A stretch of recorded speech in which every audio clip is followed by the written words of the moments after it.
आपण आज संख्या प्रणाली किंवा नंबर सिस्टीम बघणार आहोत। तर संख्या यालाच आपण इंग्लिशमध्ये नंबर असं म्हणतो। तर याचा नेमका अर्थ काय? तर मोजमाप करण्यासाठी आपण ज्या चिन्हांचा वापर करतो त्यांनाच आपण संख्या म्हणतो। असे टोटल 10 चिन्ह असतात। ते चिन्ह आपण लिहून घेऊ। 0 त्यानंतर 1 ते 9 पर्यंतची सर्व अंक,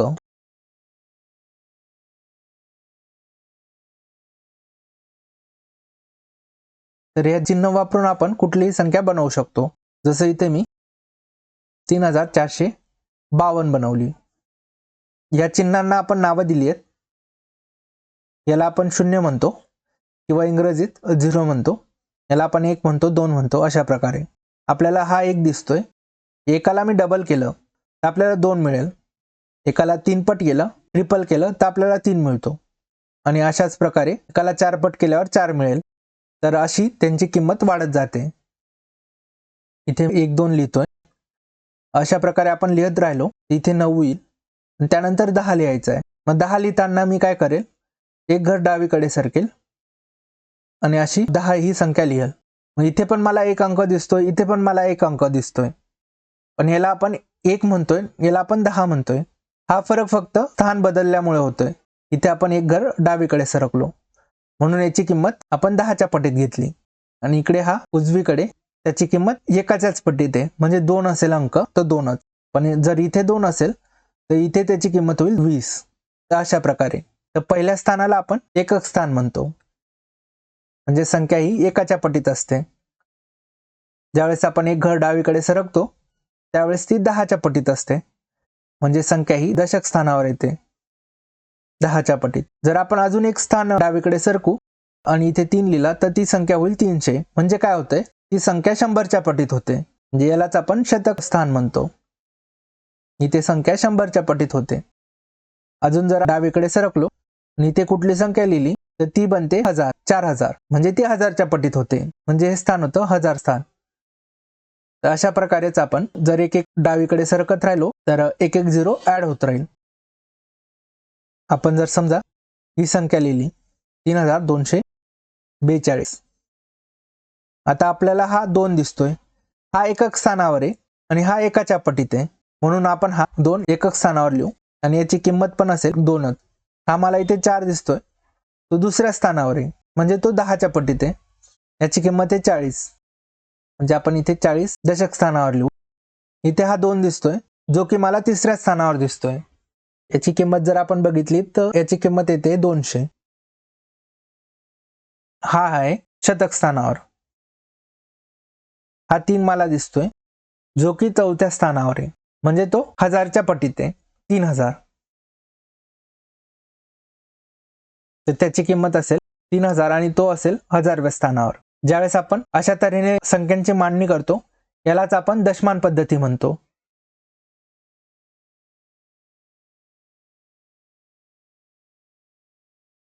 याचं जर उदाहरण बघायचं झालं तर आपण दुकानदाराकडे जातो, त्यावेळेस आपण त्याला सुट्टे पैसे देतो, त्यावेळेस आपण त्याचा उपयोग करतो। समजा तुम्हाला दुकानदाराला 522 रुपये द्यायचे।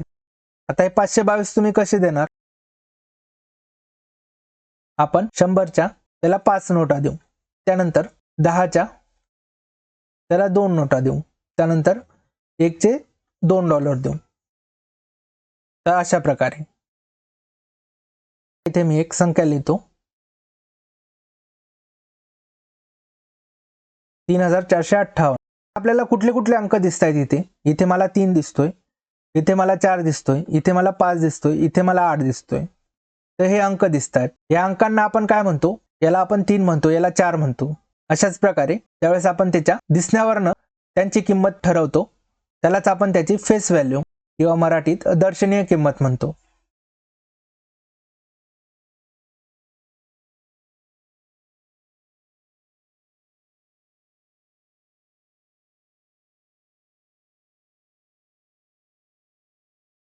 जी संख्या आपल्याला दिसते तीच त्याची दर्शनीय किंमत असते।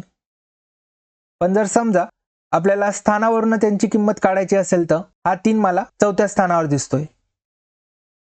म्हणजे याची किंमत काय? 3 आणि हे बाकी 3 0 म्हणजे 3000। इथे 4 जर बघितला तर 4 वर आपल्याला 2 झिरो दिसत आहेत.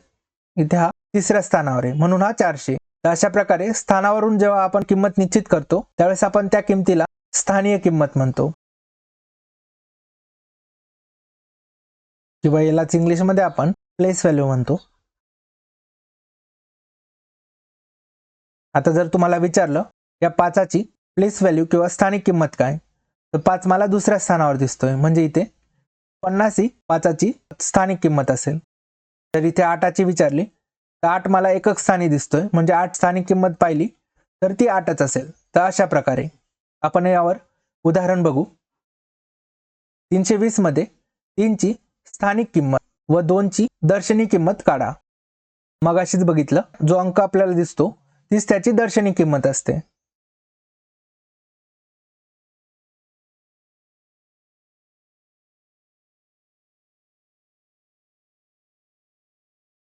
तीनची दर्शनी किंमत काय असेल, तोच अंक म्हणजे 3. जर 2ची पण जर विचारली त्यांनी तर 2ची पण काय असेल तर 2 आणि 0ची 0. इथे आपल्याला स्थानिक किंमत पण विचारली आहे. आता स्थानिक किंमत म्हणजे काय, जेव्हा संख्यांची किंमत ही स्थानावरून ठरते. आता जर आपण 3ची बघितली तर 3 इकडे तिसऱ्या स्थानावर आहे म्हणजे काय 300, म्हणजे इथे 300. इथे हा 2 मला दुसऱ्या स्थानावर दिसतोय म्हणजे त्याची किंमत काय असेल, त्याची किंमत असेल 20. तो 10च्या पटीत आहे, दशक स्थानावर आहे. आणि हा 0 हा एकक स्थानावर आहे, तो एकाच्या पटीत आहे आणि त्याची किंमत 0च असेल. अशा प्रकारे आपल्याला स्थानिक किंमत आणि दर्शनी किंमत काढावी लागते. अजून एक प्रश्न बघू. इथे आपल्याला या संख्येत 5ची स्थानिक किंमत बघायची आहे. 5 मला सर्वात डावीकडे दिसतोय आणि त्यानंतर त्याच्यावर किती झिरो येतील, हा 5, त्यानंतर 1 2 3 4 5 6 7. अशा प्रकारे 10चा 7वा घात शून्याला आपण 7 वेळा लिहिणार.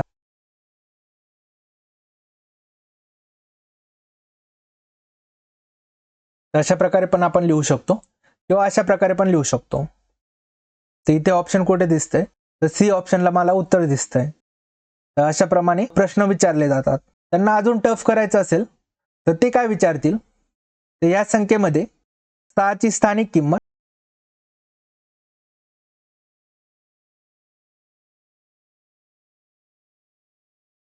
व 4ची दर्शनी किंमत यांचा गुणाकार सांगा किंवा भागाकार सांगा किंवा बेरीज वजाबाकी सांगा. अशा प्रकारचे प्रश्न फिरवू शकतात. त्यावेळेस तुम्हाला जमायला पाहिजे. संख्यांचा प्रकार बघूया. तर पहिला प्रकार आहे नैसर्गिक संख्या.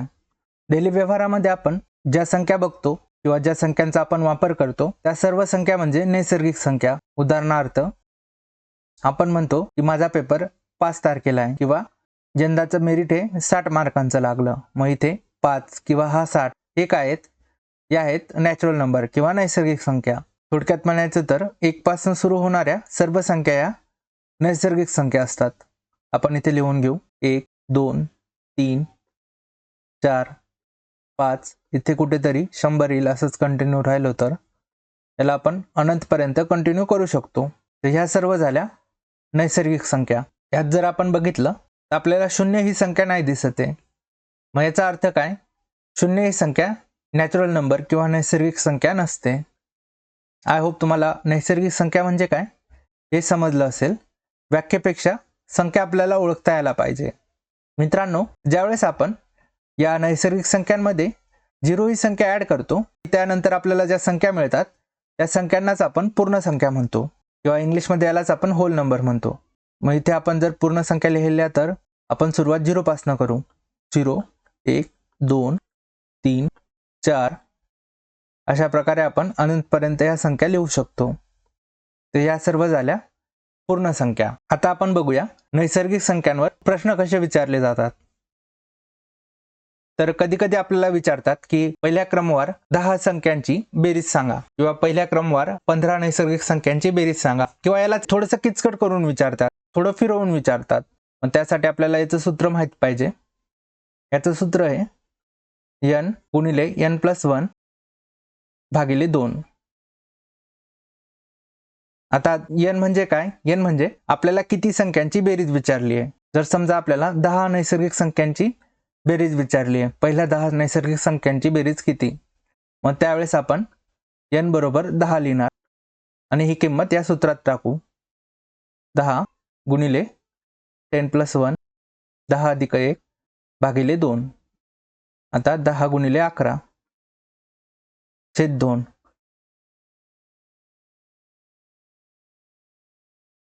110 ला जर भागितलं तर आपल्याला उत्तर येतं 55.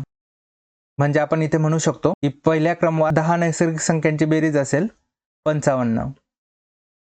आय होप तुम्हाला समजलं असेल.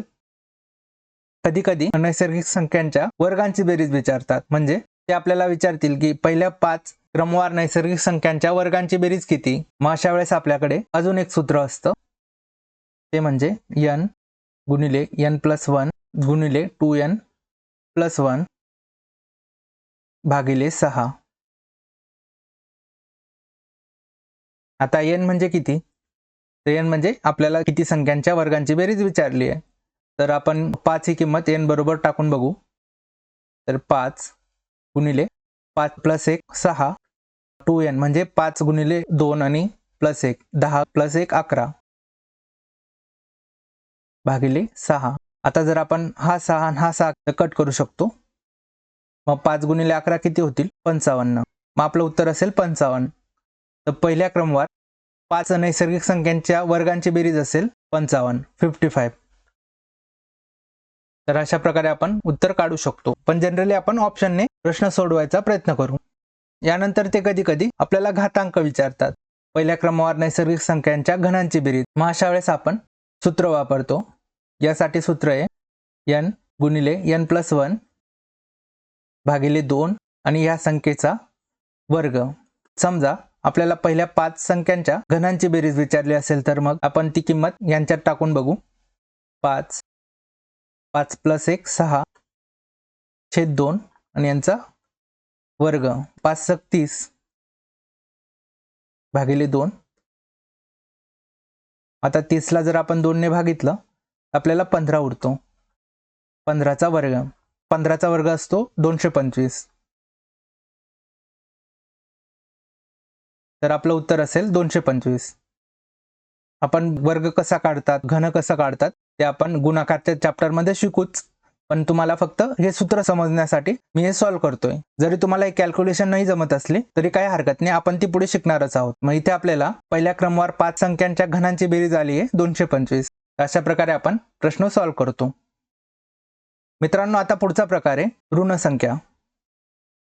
कधी कधी आपण संख्या बघतो की ज्यांच्या पुढे अशा प्रकारे वजाबाकीचं चिन्ह असतं, मायनसचं साइन असतं. तर त्या संख्यांना आपण ऋण संख्या म्हणतो किंवा इंग्लिशमध्ये निगेटिव्ह नंबर म्हणतो. कधी कधी आपल्याला 0 पेक्षा लहान संख्या हवी असते. जसं तुम्ही कधी ऐकलं असेल टेम्परेचर हे 0 डिग्री पेक्षा खाली गेलंय. मग अशा वेळेस आपण त्या संख्यांपुढे मायनस साइन लावतो. जसं इथे -1 -2 -3 अशा प्रकारे आपण ह्या संख्या लिहू शकतो. ह्या सर्व संख्या म्हणजे ऋण संख्या किंवा इंग्लिशमध्ये निगेटिव्ह नंबर. जनरली आपण बघतो इथे 1 आहे, इथे 2 आहे. आता ह्या दोघांपैकी कुठला मोठा अंक, तर आपल्याला सर्वांना माहिती आहे 2 ही मोठी असेल. पण ज्यावेळेस त्यांच्या पुढे मायनस साइन लावलं जातं त्यावेळेस याचं उलटं होतं. म्हणजे अंक जितका मोठा त्याची किंमत तितकीच कमी. मग यावेळेस कुठला अंक मोठा आहे, 2 मोठा आहे, त्याच्या पुढे मायनस साइन आहे म्हणून त्याची किंमत तितकीच कमी असेल. म्हणजे इथे हा -1 या -2 पेक्षा मोठा असेल, -1 हा -2 पेक्षा मोठा असेल. आणि अजून एक गोष्ट, या सर्व संख्या ज्यांच्या पुढे मायनस साइन आहे त्या 0 पेक्षा खाली आहेत, म्हणजे लहान आहेत. मग जर आपल्याला 0 दिला इकडे आणि इकडे कुठलीही मायनस साइनची संख्या दिली तर नेहमी 0 हा मोठाच असेल, हे नेहमी लक्षात ठेवा. त्याचप्रमाणे ज्या संख्यांपुढे अधिकचं चिन्ह असतं त्या सर्व असतात धनसंख्या किंवा इंग्लिशमध्ये पॉझिटिव्ह नंबर. पण या केसमध्ये एक आपल्याला सवलत असते की आपण हे धन चिन्ह किंवा अधिकचं चिन्ह दाखवलं किंवा नाही दाखवलं तरी चालतं. म्हणजे मी इथे +3 लिहिला किंवा +3 लिहिला, यालाच मी अशा प्रकारे पण लिहू शकतो. ज्यावेळेस पण आपण याला धनसंख्याच म्हणू, पॉझिटिव्ह नंबरच म्हणू. म्हणजे जर आपण धनसंख्या लिहायचा प्रयत्न केला तर 1 2 3 4 5 अशा प्रकारे आपण अनंतपर्यंत ह्या संख्या लिहू शकतो. ह्याच संख्या नैसर्गिक संख्यांच्या वेळेस पण बघितल्या होत्या. इथे जर आपण बघितलं तर इथे आपण नैसर्गिक संख्यांच्या वेळेस पण ह्याच संख्या बघितल्या होत्या. मग इथे मी म्हणू शकतो की सर्व नैसर्गिक संख्या या धनसंख्या असतात, पॉझिटिव्ह नंबर असतात.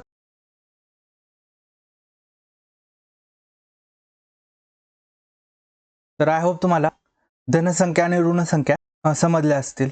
आता आपण पुढचा प्रकार बघू, पूर्णांक संख्या. मित्रांनो, आपण आता काय काय बघितलं?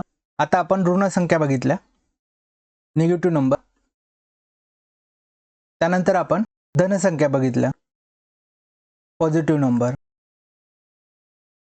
हे प्लसचं साइन नाही देत मी. यात मी 0 ही संख्या पण ऍड केली. मग आता आपल्याला ज्या संख्या मिळतात टोटल, त्या संख्यांनाच आपण पूर्णांक संख्या म्हणतो. म्हणजे जर आपण इथे लिहायचा प्रयत्न केला तर आधी मी 0 लिहिणार, त्यानंतर मी याच्या उजवीकडे सर्व धनसंख्या लिहिणार, म्हणजे 1 2 3 4 5 अशा आपण अनंतपर्यंत या लिहू शकतो. 0च्या डावीकडे मी ऋण संख्या लिहिणार, -1 -2 -3. अशा प्रकारे आपण ह्या पण अनंतपर्यंत लिहू शकतो इकडे. तर या सर्व संख्या ज्या दिसत आहेत आपल्याला, या सर्व संख्यांना आपण पूर्णांक किंवा इंग्लिशमध्ये इंटिजर्स असं म्हणतो. म्हणजे सर्व ऋण संख्या, धनसंख्या आणि शून्य. आय होप तुम्हाला समजलं असेल. आपण पुढचा प्रकार बघू. पुढचा प्रकार आहे अपूर्णांक, किंवा यालाच आपण इंग्लिशमध्ये फ्रॅक्शन असं म्हणतो. तर मित्रांनो, अपूर्णांक या नावातच आपल्याला समजतंय की काहीतरी अपूर्ण आहे. समजा हा एक नंबर आहे, याचे आपण 3 भाग केले. आता या 3 भागांपैकी आपण एक भाग कट केला. आता आपल्याकडे 3 पैकी किती उरले? 3 पैकी 2च उरले. मग हा एक टोटल कंप्लीट नंबर आहे का? नाही, हा एक अर्धवट आहे. मग अशाच प्रकारच्या नंबरला आपण अपूर्णांक किंवा फ्रॅक्शन म्हणतो. तो आपण जनरली अशा स्वरूपात लिहितो, ज्यावेळेस संख्या ही अर्धवट असते, इनकम्प्लीट असते. त्याला आपण फ्रॅक्शन म्हणतो, अपूर्णांक म्हणतो. आपण समसंख्या बघूया. यालाच आपण इंग्लिशमध्ये इवन नंबर म्हणतो. तर ज्या संख्यांना 2ने पूर्णपणे भाग जातो त्या सर्व संख्या म्हणजे समसंख्या. इथे लिहून घेऊ.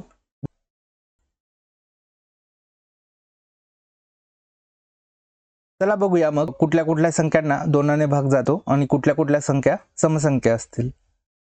जर आपण एकाला 2ने भाग द्यायचा प्रयत्न केला तर नाही देऊ शकत, म्हणजे एक ही समसंख्या नाही. 2ला 2ने भाग जाईलच, त्यानंतर नाही जाणार.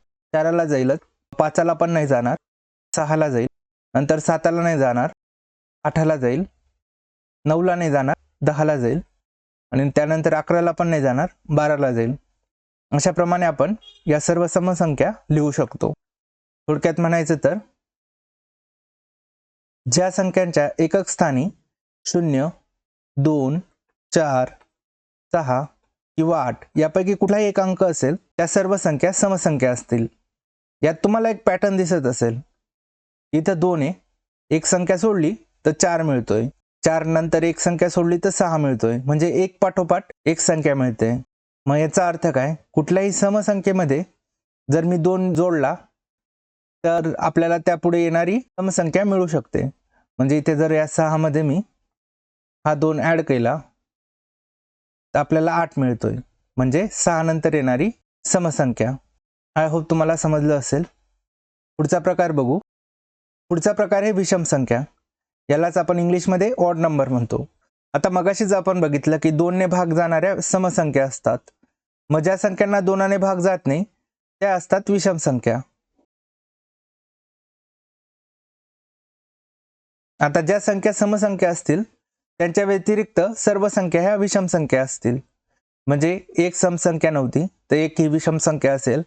त्यानंतर 3, 5, 9, इथे 7 राहिला, 7, 9, 11, 13 अशा प्रमाणे आपण अनंतपर्यंत ह्या संख्या लिहू शकतो. तर ह्या सर्व आहेत विषम संख्या. थोडक्यात म्हणायचं तर ज्या संख्यांच्या एकक स्थानी 1, 3, 5, 7 किंवा 9 यापैकी कुठलाही एक अंक येत असेल त्या सर्व असतात विषम संख्या. इथे पण आपल्याला पॅटर्न दिसतोय. इथे 1 सोडला तर आपल्याला 3 मिळतोय, 3 नंतर 4 सोडला तर 5 मिळतोय. म्हणजे याचा अर्थ काय? एका संख्येनंतर दुसरी संख्या ही विषम संख्या असते. म्हणजे आता आपण कुठल्याही संख्येमध्ये 2 जोडला क्रमाने येणारी पुढची विषम संख्या मिळू शकते. जसं इथे मी 3 मध्ये हा 2 ॲड करतोय, आपल्याला 5 मिळेल, म्हणजे 3 नंतर येणारी विषम संख्या. आय होप तुम्हाला हे समजलं असेल. याचा उपयोग आपल्याला प्रश्न सोडवताना होईल. ज्यावेळेस आपण 2 विषम संख्यांची बेरीज करतो त्यावेळेस आपल्याला उत्तर हे समसंख्या मिळते. जसं इथे मी 3 आणि 5 यांची बेरीज करतो तर आपल्याला उत्तर काय मिळतंय? 8. आता ह्या दोघं विषम संख्या आहेत आणि आपल्याला उत्तर हे समसंख्या मिळतंय. हे पण लक्षात ठेवा. चला आता प्रश्न बघू. कधी कधी प्रश्न कसा असतो, क्रमाने आपल्याला विषम संख्या किंवा समसंख्या दिलेल्या असतात आणि त्यांची बेरीज दिलेली असते आणि आपल्याला त्यातल्या संख्या विचारल्या असतात. मग त्यासाठी आपल्याकडे मध्यांक संख्या किंवा मिडल नंबरचं सूत्र आहे. यातनं आपल्याला त्या क्रमाने दिलेल्या संख्यांच्या मधोमध येणारी संख्या काढता येईल. मग त्यानंतर आपण +2 करून किंवा -2 करून त्या इतर संख्या पण काढू शकतो. जर समजा इथे आपल्याला 5 क्रमाने येणाऱ्या संख्यांची बेरीज दिली आहे 40, तर आपण कशी काढणार बाकीच्या संख्या? मग त्यासाठी आपल्याकडे सूत्र आहे एकूण संख्यांची बेरीज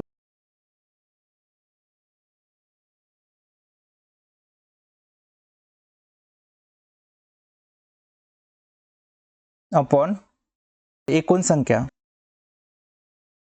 5 असतील, 6 असतील, विषम पण असतील किंवा सम पण असतील तरी चालतंय.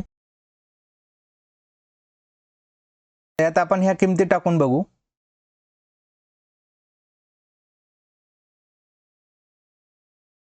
बेरीज आहे 40 आणि संख्या आहेत 5. आता यांचा भागाकार केला तर 5 8 40 म्हणजे 8. मधोमध येणारी संख्या असेल 8 म्हणजे तिसऱ्या नंबरची. इकडे 2 आणि इकडे 2 आणि मधोमध ती तिसरी 8. मग 8 नंतर जर आपण 8 मध्ये 2 ॲड केले तर आपल्याला 10 मिळतो. त्यानंतर 12 मिळतो, म्हणजे ही तिसरी, ही चौथी आणि ही पाचवी. जर आपल्याला दुसरी पाहिजे असेल तर या 8 मधनं आपण 2 मायनस करू म्हणजे 6, त्यानंतर 4. तर ह्या 5 संख्या आपल्याला मिळाल्या आहेत. यांची जर आपण बेरीज केली तर आपल्याला टोटल 40 मिळते. 4 आणि 6 10, 8 आणि 12 20, 30 आणि हे 10 40. अशा प्रकारे आपण कुठलीही संख्या काढू शकतो. आय होप तुम्हाला हे समजलं असेल. चला आपण प्रश्न बघू. मागाशी आलेला प्रश्न आहे MPSC ग्रुप बी मध्ये 2025ला. तर 6 सलग समसंख्यांची बेरीज 150 आहे, तर त्यापुढील 3 सलग समसंख्यांची बेरीज किती असेल? तर इथे आपल्याला 6 संख्यांची बेरीज 150 दिली आहे. सॉल्व्ह करू. तर याला जर आपण भागितलं, 6 दुनी 12, 3 उरतोय आणि हा 0, 6 पंचे 30 म्हणजे 25 उत्तर येतोय. आता 25 या 6 मध्ये मधोमध येईल, म्हणजे इकडनं 3 इकडनं 3 आणि इथे कुठे मध्ये 25 असेल, म्हणजे 25 मध्ये आपण 1 मिळवला तर आपल्याला चौथी संख्या मिळू शकते. 26 चौथी आहे, मग 27 28 पाचवी असेल आणि 30 सहावी असेल. आपल्याला 6 नंतर पुढच्या 3 विचारल्या आहे. मग पुढच्या 3 कुठल्या कुठल्या असतील? पहिली असेल 32, त्यानंतर दुसरी असेल 34 आणि त्यानंतर तिसरी असेल 36. तिघांची जर बेरीज केली 2 आणि 4 6 आणि 6 आणि 6 12, 1 हातच्याला 3 त्रिक 9 आणि 1 10 म्हणजे 102 उत्तर येतंय. तर ऑप्शन कुठे दिसतोय 102चा? 3 मध्ये आपल्याला ऑप्शन दिसतोय. मग हे याचं उत्तर असेल. अशा प्रकारे आपण थोड्या वेळात हा प्रश्न सोडवू शकतो. पुढचा प्रकार आहे मूळ संख्या. यालाच आपण इंग्लिशमध्ये प्राईम नंबर म्हणतो. ज्या संख्यांना 1 व्यतिरिक्त कुठल्याच संख्येने भाग जात नाही. इथे लिहून देतो.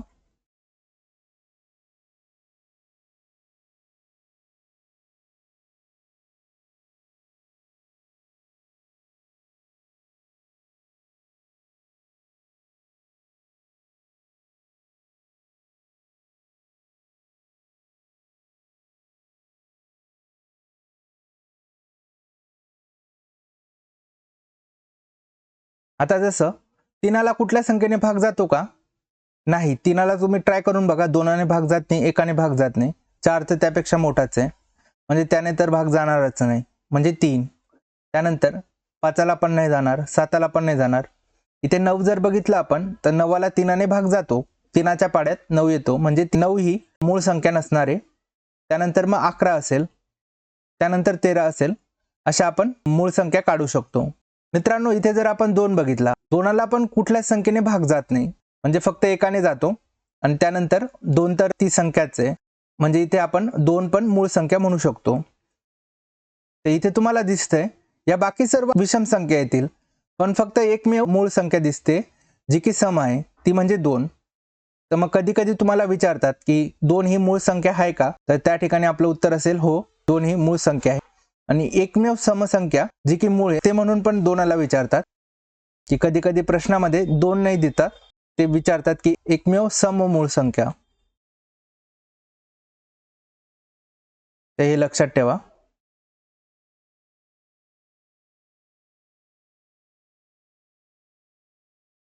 1 ते 50 मध्ये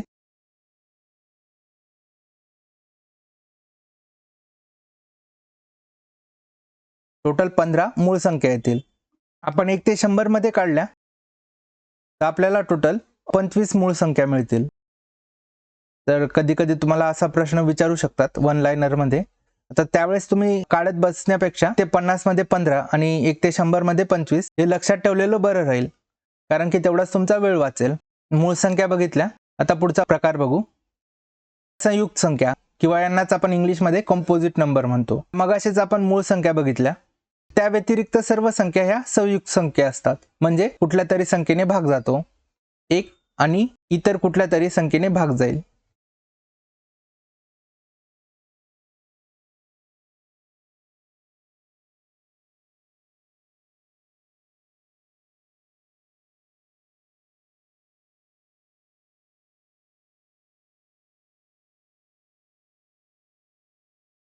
जसं इथे 4 असेल, 4ला 2ने भाग जातो. 6 असेल, त्यानंतर 9 असेल, 8 पण असेल इथे 8, त्यानंतर 9, त्यानंतर 10 असेल, 11ला नाही जाणार, 12 जातो. म्हणजे प्राईम नंबर नंतर जे संख्या असतील त्या सर्व संयुक्त संख्या आहेत. 13 नाही जाणार, 14 असेल, त्यानंतर 15 असेल, 15ला आपण 3 आणि 5ने भाग जातो. तर अशा सर्व आपण संयुक्त संख्या लिहू शकतो. 1 ते 50 मध्ये आपल्याला किती मूळ मिळाल्या होत्या? आपल्याला मूळ संख्या 15 मिळाल्या होत्या.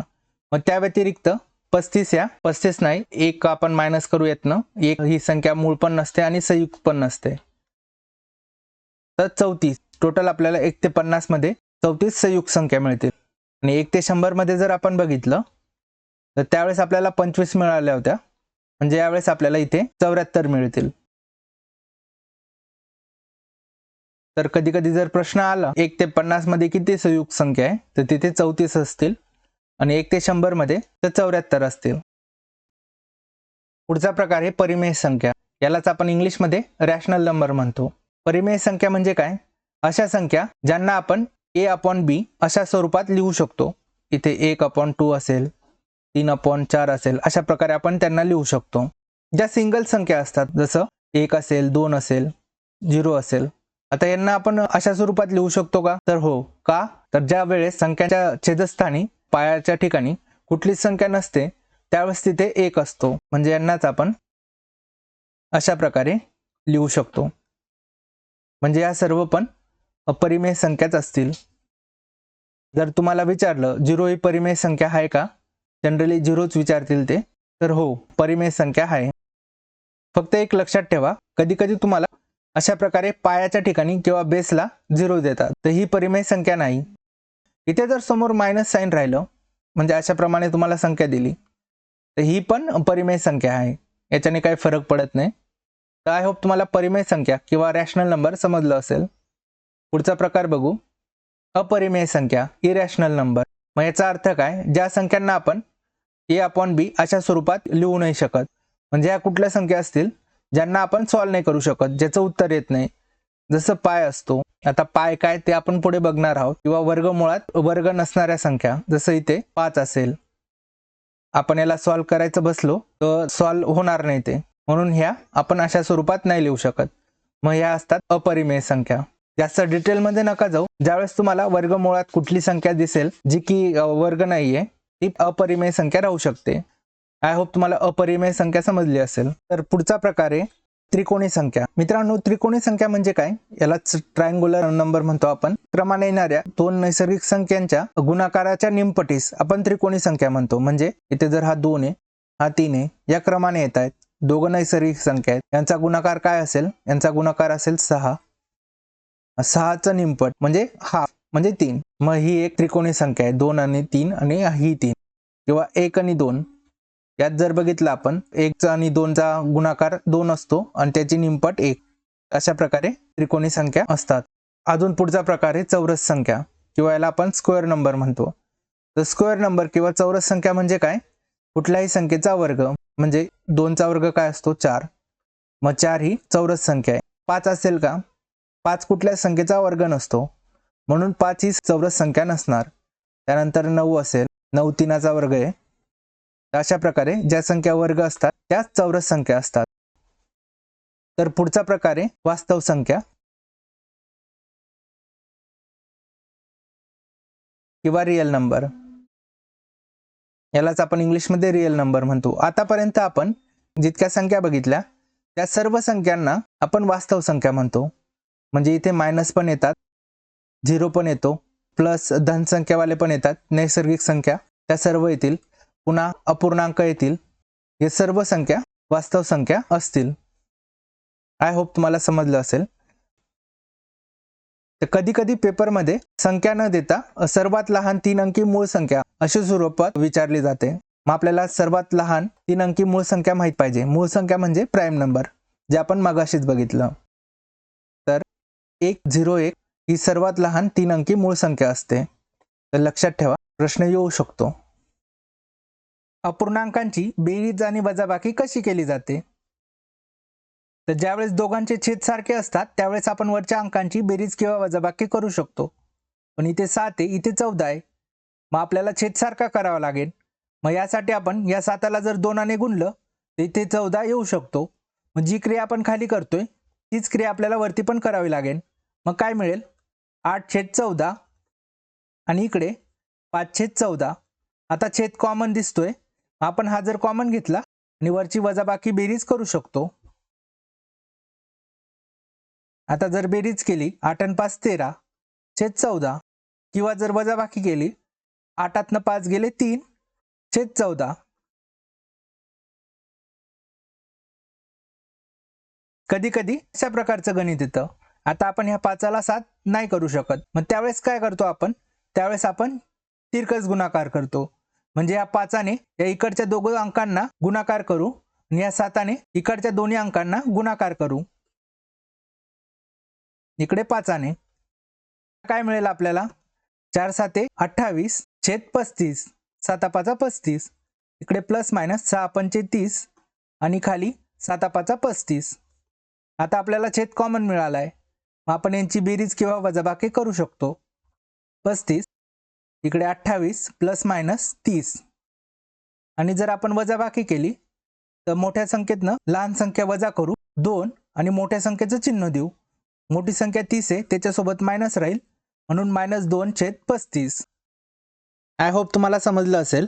आता आपण अपूर्णांकांचा गुणाकार व भागाकार बघू. अपूर्णांकांचा गुणाकार व भागाकार कसा केला जातो? मग ज्यावेळेस मध्ये गुणाकारचं चिन्ह असतं त्यावेळेस आपण समोरासमोरील संख्यांचा गुणाकार करतो आणि खालच्या आणि वरच्या संख्यांचा भागाकार करतो. मग इथे लिहून घेऊ. तर वरती लिहिणार 3 × 5 आणि खाली लिहिणार 4 × 8. आता खालच्या आणि वरच्या संख्यांचा कुठे भाग जातोय का? नाही जाते. मग आपण डायरेक्ट गुणाकार करू. 3 × 5 15 आणि 4 × 8 32. इथे मध्ये भागाकारचं चिन्ह आहे. मग अशा वेळेस आपण काय करतो? या दोघांपैकी कुठल्याही एका संख्येला व्यस्त प्रमाणात लिहितो. व्यस्त म्हणजे उलट. इथे मी 4/5 लिहिला, त्यानंतर या 8/15ला 15/8 लिहिलं उलट करून आणि मध्ये भागाकाराऐवजी गुणाकाराचं चिन्ह दिलं. आता जसं आपण याला सॉल्व केलं तसं याला सॉल्व करू शकतो. वरती 4 × 15 लिहायचा, खाली 5 × 8. इथे भाग जातोय, 4 1 4 4 2 8. 5ने पण भाग जातोय, 5 1 5 5 3 15. आता गुणाकार करू. 1 आणि 3 उरलाय, 3 1 3 आणि 1 आणि 2 उरलाय, 2 1 2. 3/2 आपलं उत्तर असेल. पुढचा टॉपिक आहे पूर्णयुक्त अपूर्णांकांना अपूर्णांकात बदलणे. इथे आपल्याला हा पूर्णयुक्त अपूर्णांक दिसतोय, याचं आपल्याला अपूर्णांकात रूपांतर करायचं आहे. इथे काय दिसतोय तुम्हाला, हा 3 दिसतोय, तो जो की वेगळा आहे, आणि हा 4/5 आहे. मग यांना आपण 3 अधिक 4/5 अशा प्रकारे लिहू शकतो. ज्यावेळेस एखाद्या संख्येच्या छेदस्थानी कुठलीच संख्या नसते त्यावेळेस तिथे नेहमी 1 असतो. मग इथे मी 1 लिहून घेतला. आता आपल्याला यांची बेरीज करण्यासाठी या एकाला 5 बनवावं लागेल, म्हणजे आपल्याला इकडच्या अंकांना 5ने गुणावं लागेल. जर आपण खाली 5ने गुणलं तर 5च येणार आहे छेदस्थानी, आणि 3ला 5ने गुणलं आणि अधिक हा 4. मग आता आपण बेरीज करू. 3 5 15 आणि 15 4 19, खालचा 5. आपला आन्सर काय येणार आहे, 19/5. अशा प्रकारे आपण अपूर्णांकात रूपांतर केलंय. टॉपिक आहे दशांश अपूर्णांक. याचा अर्थ काय होतो, ज्या संख्यांमध्ये पॉइंट असतो अशा संख्यांना आपण दशांश अपूर्णांक म्हणतो. जसं इथे तुम्हाला 3.54 दिसतोय. मग याचा अर्थ काय, इथे 3 हा कंप्लीट आहे, त्यानंतर चौथा नंबर हा अपूर्ण आहे. मग हा झाला आपला दशांश अपूर्णांक. मग ज्यावेळेस पॉइंटच्या आपण पलीकडे लिहितो, उजवीकडे लिहितो, त्यावेळेस त्या संख्यांची किंमत कमी होऊन जाते. इथे जर हा 3 असला तर हा 54 म्हणजे 3पेक्षा लहान संख्या आहे, जी की कंप्लीट 1 पण नाहीये. 1 व्हायला याला अजून 66 नंबर लागतील, त्यावेळेस तो 100 होईल आणि मग कंप्लीट 1 होईल. आता आपण बघू अपूर्णांकाचं दशांश अपूर्णांकात कसं रूपांतर केलं जातं. आता याचा अर्थ काय होतो, खालच्या संख्येने वरच्या संख्येला भागणे. मग आपण भागाकार करू. 5 आणि 3. आता 5 आणि 3ला भाग जात नाही, मग अशा वेळेस आपण पॉईंट घेतो. पुढे कुठलीच संख्या नाहीये म्हणून इथे 0 लिहून घ्यायचा आणि त्यानंतर पॉईंट द्यायचा. मग याच्याने काय होतं, आपण 3च्या बाजूला 0 ऍड करू शकतो. मग इथे 0 ऍड केला. आता आपण 30ला भाग देऊ. 5 × 30 होतात आणि बाकी 0 उरते. मग अशा प्रकारे आपण अपूर्णांकाचं दशांश अपूर्णांकात रूपांतर केलंय. अजून एक उदाहरण घेऊन बघू. इथे मी 13/5 घेतला. आता याचं आपण दशांश अपूर्णांकात रूपांतर करू. 5 दुनी 10 होतात, बाकी 3 उरते. मग यासाठी आपल्याला इथे पुन्हा पॉईंट घ्यावा लागेल. पॉईंट घेतल्याने आपण इथे 3च्या बाजूला 0 घेऊ शकतो. 5 × 30 आणि बाकी आपली 0 उरते. आणि अशा प्रकारे आपण या 13/5ला 2.6 मध्ये कन्वर्ट केलंय. आता आपण बघू पॉईंटच्या संख्यांची बेरीज आणि वजाबाकी कशी केली जाते. इथे आपल्याला या संख्यांची बेरीज करायची आहे. तर बेरीज करताना पॉईंटच्या डावीकडच्या संख्या जसं आपण नॉर्मली लिहितो तसं लिहून घ्यायच्या. एकक संख्याच्या खाली एकक संख्या, दशक संख्येच्या खाली दशक संख्या. त्यानंतर इथे 15 पॉईंट आहे, तर पॉईंटच्या खाली पॉईंट येईल आणि त्यानंतर संख्या क्रमाने लिहून घ्यायच्या. जसं इथे 0.8 आहे आणि इथे 99 आहे. इथे जर तिसरी संख्या असती तर आपण कुठे लिहिली असती, ती आपण इथे लिहिली असती, किंवा खाली जर तिसरी संख्या असती तर आपण इथे लिहिली असती, चौथी असती तर इथे लिहिली असती. आता आपण यांची बेरीज करू. नॉर्मली जशी बेरीज करतो तशीच बेरीज करायची. 8 आणि 9 17 होतात. एक इकडे हातच्याला दिला. 9 आणि 1 10 होतात, 0. त्यानंतर इकडे एक हातच्याला येईल. 5 आणि 3 8 आणि हा 1 9 आणि 2 आणि हा पॉईंटचा खालचा पॉईंट त्याच्या खाली येऊन जातो. तर 29.07 आपलं उत्तर असेल. अशाच प्रमाणे आपण बेरीज करू शकतो. यात एक लक्षात ठेवायचं, ज्यावेळेस पॉईंटच्या नंतर शेवटी 0 असेल आणि त्यानंतर कुठलीच संख्या नसेल त्यावेळेस त्या 0ची किंवा त्या 0ची किंमत नसते. मग ज्यावेळेस आपण 0 नाही लिहिला तरी चालतो. चला आता वजाबाकी करू. इथे 12.48 आहे आणि वजा 3.58 आहे. मग जशी आपण मांडणी केली तशी मांडणी करू. इकडे 12 आणि इथे 3, त्यानंतर पॉईंट टाकून घ्यायचा आणि 48, खाली 58 आहे, 3.58. आता नॉर्मल जशी वजाबाकी करतो तशी वजाबाकी करू. 8 8 गेले 0, 4 5 गेले जात नाही म्हणून इकडनं 1 घेतला.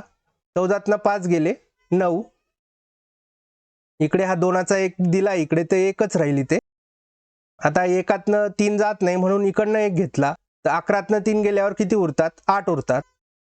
आणि इकडे 1 दिलाय म्हणून इथे 0 येईल. आता पॉईंट खाली येऊन जाईल. तर अशा प्रकारे 8.90. मी मगाशी काय सांगितलं, आपण शेवटी जर 0 असला नाही लिहिला तरी चालतो. मग इथे मी 8.90 लिहू शकतो किंवा याला 8.9 पण लिहू शकतो. दोघं केसमध्ये आपलं उत्तर बरोबरच राहणार आहे. पण जनरली आपण शून्य लिहत नाही. हा, पण जर इथे शून्य असता त्यानंतर कुठली तरी संख्या असती तर मग आपल्याला शून्य लिहा लागला असता. आता आपण बघू पॉईंट असलेल्या संख्यांचा गुणाकार कशा प्रकारे केला जातो.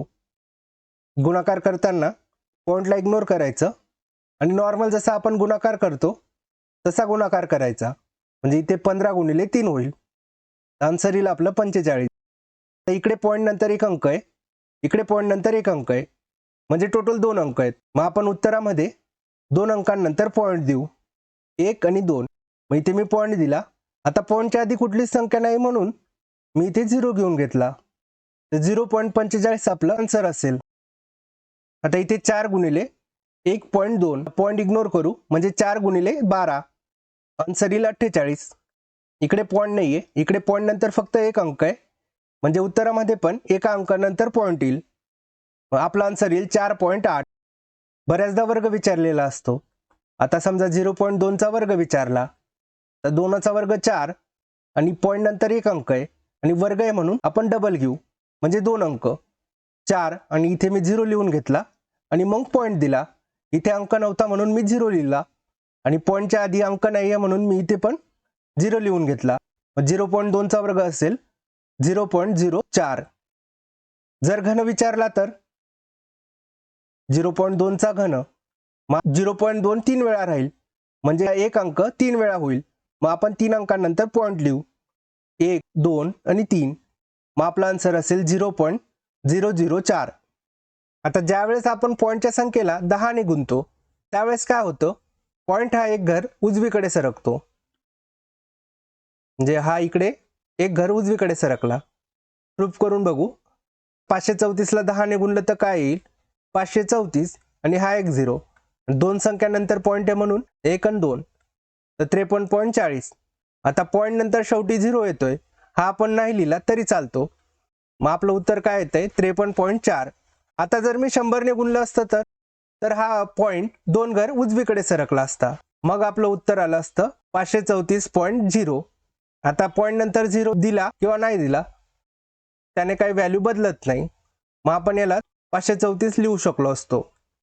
जर 1000 ने गुणलं असतं तर इथे मग आलं असतं 534 आणि 0 आणि नंतर पॉईंट. अशा प्रकारे जसं जसं आपण 0 ॲड करत जातो तसा तसा पॉईंट हा उजवीकडे सरकत जातो. बऱ्याचदा कॅल्क्युलेशन सोपी करण्यासाठी आपल्याला पॉईंट हा काढून टाकायचा असतो. मग इथे 0.02 मधला पॉईंट कसा काढणार, मी इथे वरती 2 लिहिणार, मी खाली 2 संख्यानंतर पॉईंट आहे म्हणून एकावर 2 0 लिहून घेणार. आता इथे नेमकं काय केलं, इथे मी खाली पण आणि वरती पण 100 ने गुणून घेतलं. 100 ने का गुणलं खाली, जर आपण वरती 100 ने गुणलं तर संख्याची किंमत वाढून जाते.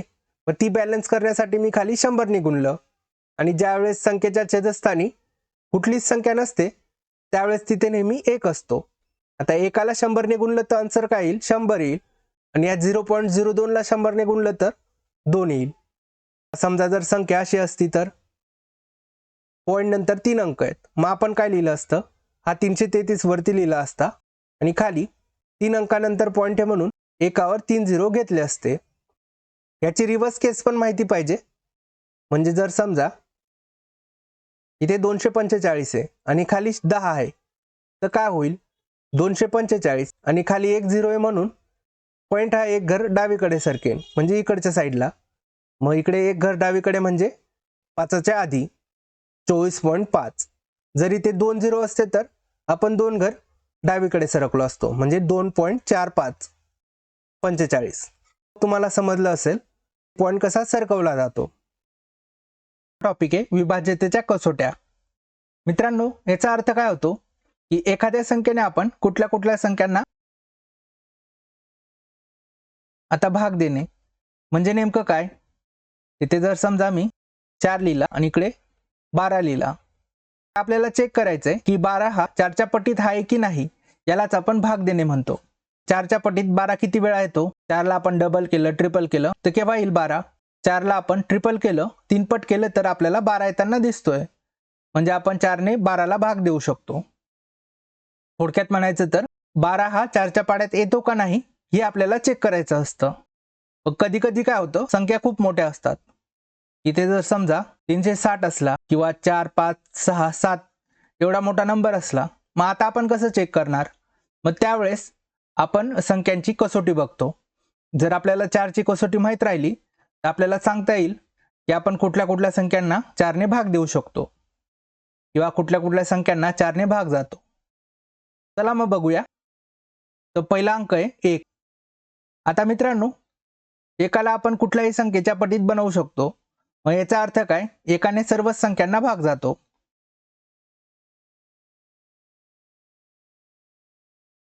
नंतरचा नंबर येतो 2. आता 2 ने कुठल्या कुठल्या संख्यांना भाग जातो?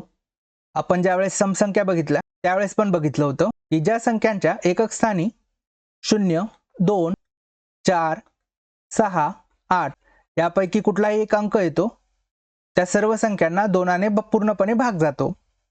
जसं इथे 10 असेल किंवा 12 असेल, 24 असेल, 36 असेल किंवा 48 असेल. इथे सर्वांच्या एकक स्थानी 8, 6, 4, 2, 0 दिसतोय. मग याचा अर्थ काय? या सर्व संख्यांना 2ने पूर्णपणे भाग जातोय. आय होप तुम्हाला 2ची कसोटी समजली असेल. आपण पुढची कसोटी बघू. पुढचा अंक आहे 3. आता 3ने कुठल्या कुठल्या संख्येला भाग जातो? तर ज्या संख्यांची बेरीज याला आपण 3ने भागू शकतो त्या सर्व संख्यांना 3ने भाग जाईल.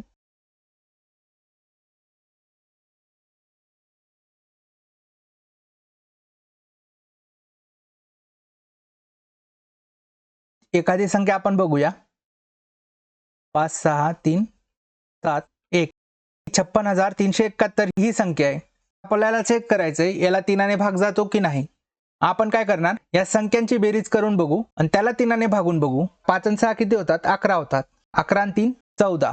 14 आणि 7 21. 21 आणि 1 22. 22 कसं लिहितो आपण? 2 आणि 2 4. म्हणजे टोटल 4 बेरीज येते. मग याचा अर्थ काय? 4ला आपण 3ने भागू शकतो का? नाही. म्हणजे या संख्येला 3ने भाग जाणार नाही. मित्रांनो, ज्यावेळेस संख्यांची बेरीज 9 येते त्यावेळेस आपण 9 बाद बी केला तरी चालतो. का? कारण की त्यानंतर संख्या पुन्हा 1 पासून स्टार्ट होत आहेत. म्हणजे इथे 5 आणि 6 11 होत आहेत. तर मग आपण याच्यातनं 9 मायनस करायचा म्हणजे 2. अशा प्रकारे बेरीज केली तर संख्या जास्त मोठ्या होत नाही आणि आपल्याला बेरीज करायला कमी वेळ लागतो. आपण एखादी अजून संख्या बघू. जर समजा इथे मी 5 4 7 2 ही संख्या लिहिली. 5472. आपण यांची बेरीज करून बघू. 5 आणि 4 9 होत आहेत म्हणजे बाद झालं. 9 नंतर आपण पुन्हा 1 पासून स्टार्ट करू. 7 आणि 2 9. 9ला 3ने भाग जातो का? हो, 3ने भाग जातो. 3 त्रिक 9. मग याचा अर्थ या संख्येला पण 3ने भाग जाईल. तर तुम्हाला 3ची कसोटी समजली असेल. चला मग पुढची कसोटी बघू. तर पुढची संख्या आहे 4. 4ने आपण कुठल्या कुठल्या संख्यांना भाग देऊ शकतो? तर ज्या संख्यांच्या शेवटच्या 2 अंकांना आपण 4ने भागू शकतो त्या सर्व संख्यांना 4ने पूर्णपणे भाग जातो.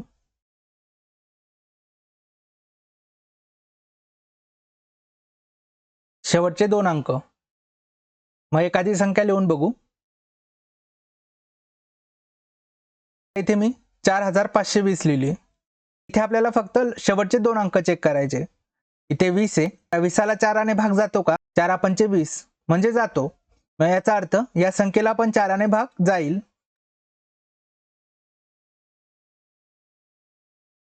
$45,439 लिहिला. आता चेक करायचे 4ने याला भाग जातो का नाही. त्यासाठी आपण काय करणार? आपण फक्त शेवटचे 2 अंक बघू. 39. 4ने 39ला भाग जात नाही. 4 10 40 होतात आणि 4 9 36 होतात. मग याचा अर्थ काय? की ह्या संख्येला 4ने भाग जात नाही. तर पुढचा अंक आहे 5. 5ने आपण कुठल्या कुठल्या संख्यांना भागू शकतो? ज्या संख्यांच्या शेवटी किंवा एकक स्थानी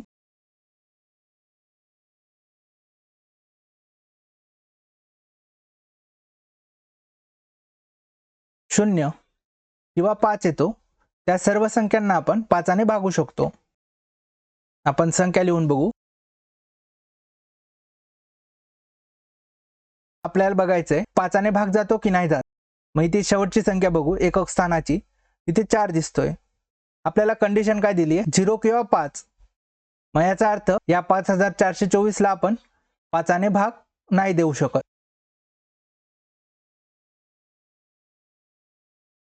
इथे मी 4320 लिहिला. आपण चेक करू याला आपण 5ने भाग देऊ शकतो की नाही देऊ शकत. इथे शेवटी मला 0 दिसतोय.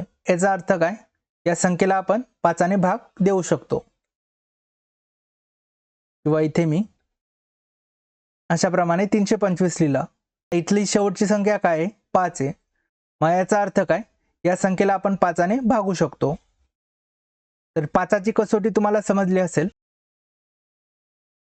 पुढची संख्या बघू, 6. 6ने आपण कुठल्या कुठल्या संख्यांना भाग देऊ शकतो. ज्या संख्यांना 3ने आणि 2ने आपण भाग देऊ शकतो त्या सर्व संख्यांना 6ने भाग जातो.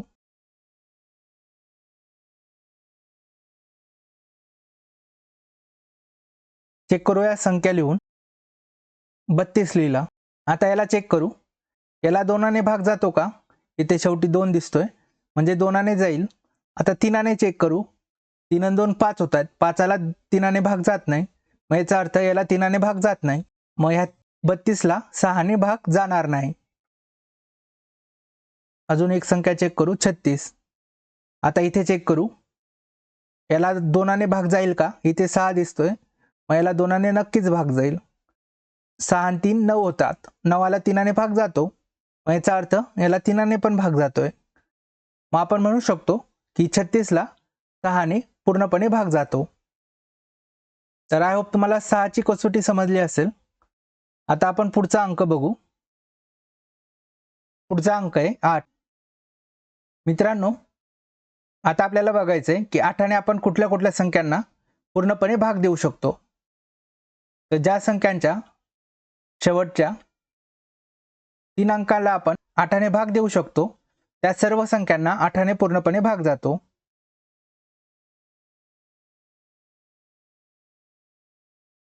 शेवटचे 3 अंक लिहू. चला एखादा नंबर लिहून बघूया.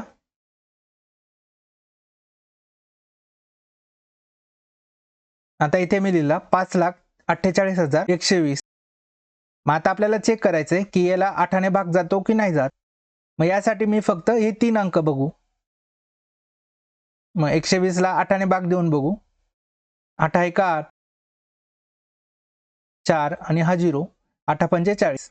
याचा अर्थ काय, या 120ला 8ने पूर्णपणे भाग जातोय. म्हणजे ह्या 5,48,120ला पण 8ने पूर्णपणे भाग जाणार.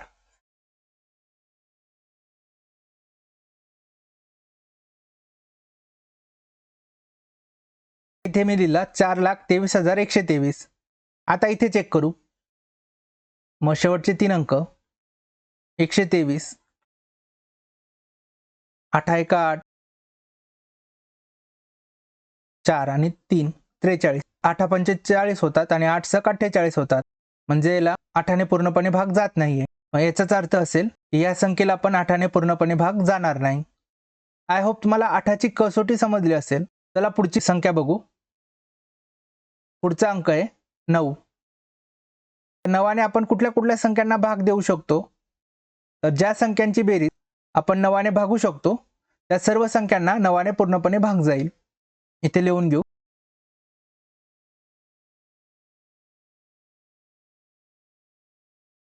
संख्यांची बेरीज, यावरनं आपल्याला समजतं की संख्यांच्या बेरजेला 9ने भाग देऊन बघायचा. चला एखादा नंबर लिहून बघू. 5,463 हा अंक मी लिहिला. आता चेक करू 9ने याला भाग जातो की नाही जात. मग त्यासाठी आपण यांची बेरीज करून बघू. 5 आणि 4 9 होतात. 9 बाद केला, 6 आणि 3 9 होत आहेत. मग 9 येतोय शेवटी. तर 9ला 9ने भाग जाणार. मग याचा अर्थ या संख्येला पण 9ने भाग जाईल. आणखी एक संख्या चेक करू. 4,363. आता इथे चेक करू. 4 आणि 3 7, 7 आणि 6 13, 13 म्हणजे 4, 9 बाद केला, 4 आणि 3 7. तर यांची बेरीज येते 7. 7ला 9ने भाग जाऊ शकतो का, नाही जात. मग याचा अर्थ या संख्येला पण 9ने पूर्णपणे भाग जाणार नाही. आय होप तुम्हाला 9ची कसोटी समजली असेल. पुढचा अंक आहे 10. ज्या संख्येच्या एकक स्थानी 0 असतो. शेवटची संख्या किंवा एकक स्थानची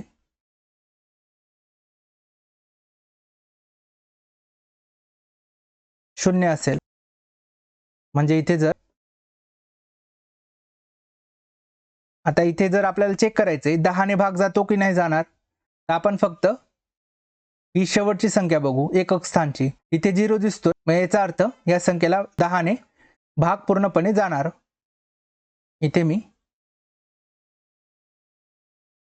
1304 लिहिला. आता याला 10 ने भाग जाईल का? आपण एकक स्थानची संख्या बघू. इथे 4 आहे, आपल्याला 0 पाहिजे, मग याचा अर्थ या संख्येला 10 ने पूर्णपणे भाग जाणार नाही. पुढचा अंक आहे 11. आता 11 ने कुठल्या कुठल्या संख्यांना भाग जातो?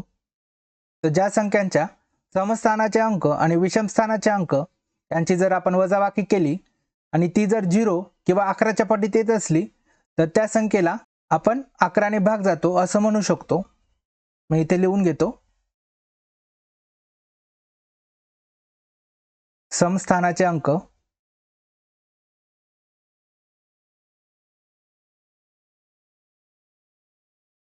आणि विषमस्थानाचे अंक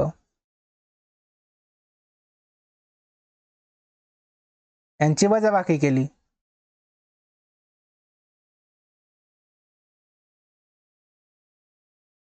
आणि ती जर 0 किंवा 11च्या पटीत येत असली, आता 11च्या पटीत म्हणजे 11, 22, 33 अशाप्रमाणे, तर आपण म्हणू शकतो त्या संख्येला आपण 11 ने पूर्णपणे भागू शकतो. एखादी संख्या लिहून बघू.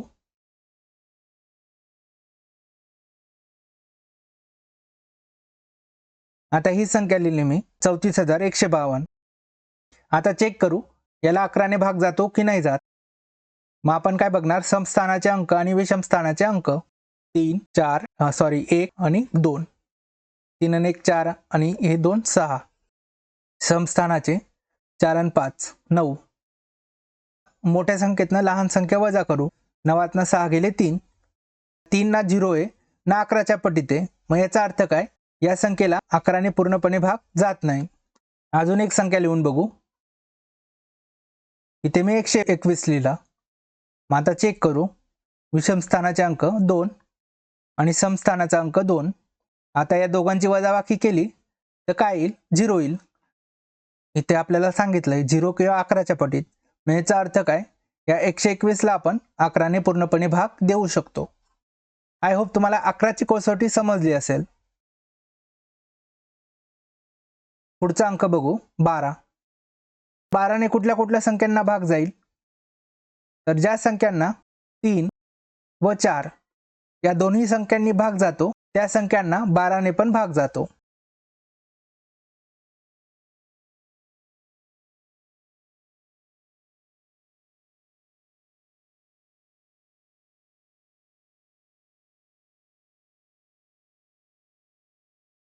आपण उदाहरण घेऊन बघू. आता आपण चेक करू 3 ने भाग जातो का आणि 4 ने भाग जातो का. 3 ने भाग जाण्यासाठी काय बघितलं होतं आपण, यांची बेरीज 3 ने भाग जाणारी पाहिजे. 1 आणि 1 2 आणि 4 6, म्हणजे याला 3 ने तर भाग जातो. 4 ने चेक करू. 4 साठी काय बघतो आपण, शेवटचे 2 अंक 40, 4 10 40, म्हणजे याला 4 ने पण भाग जातो. मग याचा अर्थ काय, या संख्येला 12 ने पूर्णपणे भाग जाणार. इथे मी 1,12,320 लिहिला. आता इथे चेक करू. 3 ने भाग जाण्यासाठी यांची बेरीज करू. 1 आणि 2, 2 आणि 2 4, 4 आणि 3 7, 7 आणि 2 9. 3 ने भाग जाईल. आता 4 ने चेक करू. इथे शेवटी 20 आहे, 4 पंचे 20, याला 4 ने पण भाग जातो, म्हणजे या संख्येला पण 12 ने भाग जाईल. आता ही संख्या बघू 2140. याची बेरीज करूया. 3 आणि 4 7, 7 होत आहेत, म्हणजे याला 3 ने भाग जाणार नाही. 4 ने जातो का, शेवटी 40 आहे म्हणजे जाईल. 4 10 40. 4 ने जातोय पण 3 ने नाही जाते, मग याचा अर्थ या संख्येला 12 ने भाग जाणार नाही. तर आय होप तुम्हाला 12ची कसोटी समजली असेल. पुढचा अंक आहे 15. 15ने कुठल्या कुठल्या संख्यांना भाग जातो? तर ज्या संख्यांना 3 व 5 या संख्येने भाग जातो त्या सर्व संख्यांना 15ने पूर्णपणे भाग जाईल. 3 व 5ने भाग जाणाऱ्या चेक करूया आपण. इथे मी 150 लिहिला. आता इथे चेक करू 3ने भाग जाईल का? 1 आणि 5 6 म्हणजे 6ला 3ने भाग जातो. याचा अर्थ 3ने भाग जाईल. 5ने तर शेवटचा अंक 0 आहे. मग शेवटचा अंक 0 असेल तर 5ने भाग जातो. म्हणजे या 150ला 5ने भाग जाईल. इथे चेक करू 3ने भाग जाईल का? 4 आणि 5 9 9 बाद झाला 5 उरतोय. 5ला 3ने भाग जात नाही. याचा अर्थ याला 3ने भाग जाणार नाही. शेवटी 5 आहे म्हणजे 5ने तर भाग जाईल. 5ने जातोय पण 3ने नाही जाते. याचा अर्थ या संख्येला 15ने भाग जाणार नाही. या व्यतिरिक्त पण इतर संख्यांच्या असतात कसोट्या 7ची 13ची, पण त्या जास्त किचकट आहे. मग त्या लक्षात ठेवण्यापेक्षा डायरेक्ट भागाकार केलेला बरा. तर आय होप तुम्हाला या संख्यांच्या कसोट्या समजल्या असतील.